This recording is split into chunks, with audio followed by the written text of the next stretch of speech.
Elden Ring is a game I never thought I'd play, and I definitely never thought I would finish it. I wanted to make this video to share my experience of finishing Elden Ring from the perspective of someone who has never played a game like this before. I didn't get into gaming until very recently. Like, I didn't have video games growing up, so I only got to play them at friends' houses, or like my grandma had a Sega Genesis in her basement.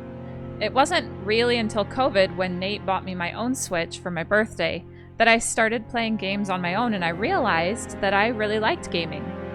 Well, certain kinds of games. Mostly, I avoided action or fighting games and opted more for games like Animal Crossing and Stardew Valley. And even in those games, I would avoid any kind of challenge or struggle. I made my sister do all the fishing in Stardew Valley because I tried it a couple of times and I kept losing the fish and decided I didn't want to try that again. So I never really experienced what it was like to learn strategy or to put effort into getting better at a challenging game. I figured playing games is supposed to be fun and enjoyable, so if I have to struggle, that's not fun. I had no idea how wrong I was.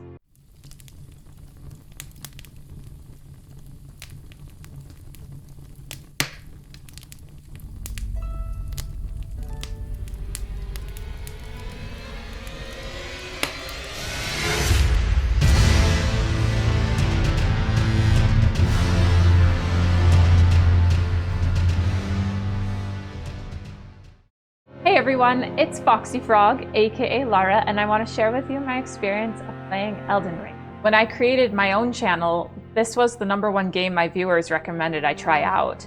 And with my gaming background, I was like, yeah, I'm sure people are going to want to watch me suck horribly at this game and die over and over again. I knew I was going to feel so stupid. But Pat was so enthusiastic about it and kept recommending it, and eventually I actually started to consider it. But I was so nervous. My only experience with a Souls-style game before was years ago when Nate suggested I try out Dark Souls 3. And I think I died to that first boss maybe 60 times before I decided this kind of game was not for me. That totally sucked. I was not a fan. So it took a lot of convincing to finally get me to the point where I was willing to try Elden Ring out. I wasn't going to commit to playing the entire game, but I would try it out for a few play sessions or so. I figured my viewers would enjoy watching me experience a game that they loved for the first time, and it would become kind of a joke how many times I was dying over and over again. I'd do that for a few hours, call it good, and hope that they were satisfied. So in the end, I played Elden Ring more out of a mix of peer pressure and because I thought it would be kind of funny. I wanted to go in completely blind and unbiased. I didn't read anything, I didn't watch anything, I didn't ask anyone about their experience with the game, and that was actually a first for me, starting out a game that I didn't know anything about. Which was perfect because it turned out to be a uniquely incredible experience for me. The first thing I recognized was how detailed and beautiful everything is in the game. It's stunning when you make it through the tutorial and you open the doors for the first time and you see the landscape spread out in front of you. I remember being so completely overwhelmed by everything I saw. Wow, there's our big tree. This looks super pretty. I love the colors so much. And seeing things so far away in the distance and thinking, I want to go to that. I want to go see what that is. But there was so much to do first. But the problem was, the stuff I needed to do was so hard for me. My gosh! What the crap? The gameplay mechanics were completely different from what I was used to. I had never tried to pay attention to what enemies were doing, to know how to time my attacks well, to know how to dodge roll, to know when to heal, to know what kinds of attacks worked better against which enemies. I didn't know any of that shit. It was the most I'd ever struggled with a video game. I had to give myself little pep talks before each stream because of how intimidating the game was to me. And despite what I expected, chat was actually having a good enough time that I kept deciding to play again and try just a little bit longer. And bit by bit, I started to learn and improve my abilities almost without me noticing. I realized I wasn't playing anymore for my viewers to have a good time. It was because I was actually enjoying myself. And I learned a few things about myself. For example, that rush that you get when you land the hits well and defeat a boss that you thought was impossible, I am addicted to that feeling. Did it work? Yes! That's awesome! I love finding secrets. I love getting new items. I love learning new abilities. I love developing my character. I love feeling like I'm living in the world. I didn't want to stop, and I couldn't stop. Honestly, it's really hard for me to think of things that I don't like about this game, but there were a couple things that were frustrating to me. Not every enemy is equally satisfying for me to fight. For example, I found it really challenging to fight the Crucible Knights. I found those fights to be more frustrating than enjoyable. And with some enemies, when you finally get the timing right and you defeat them, you're super satisfied. With these guys, it was not that way.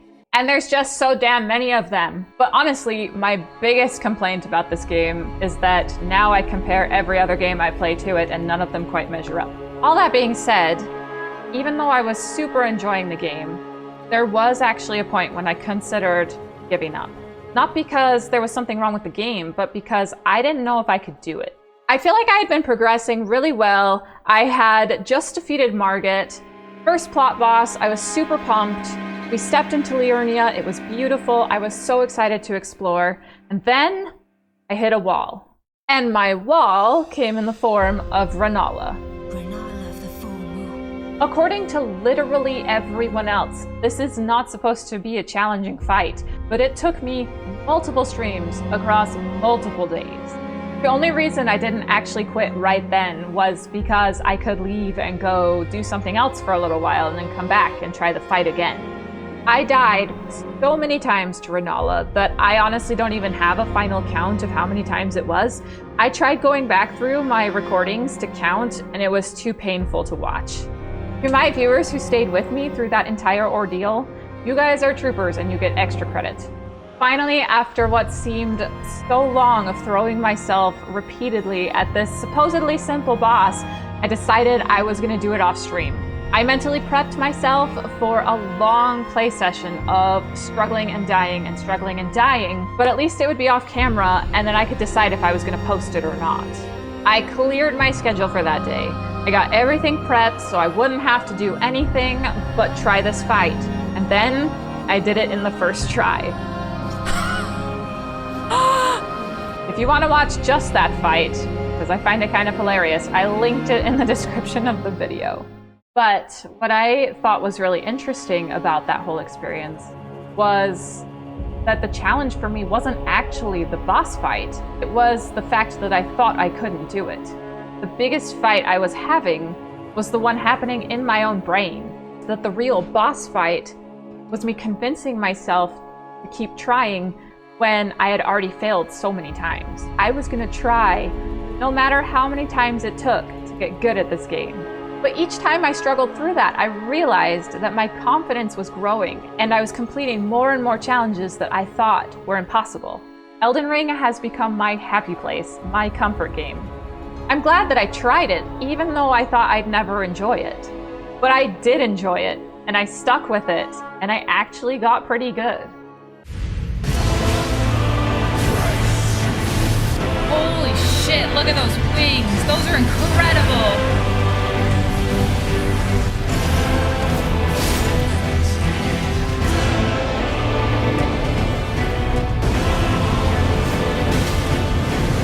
Wait. You broke it off because it broke? No. Huh? It's so close to dying. Don't die, me. Don't die.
Wait. Is there another phase? No, there's no other phase! Ah! Ah!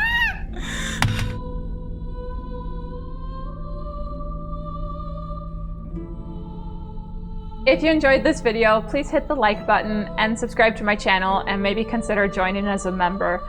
I hope to make more videos like this in the future as I play through more unique styles of games that I haven't experienced before, and I would really enjoy seeing you in one of our live streams. Thanks so much for watching, and I hope you enjoyed.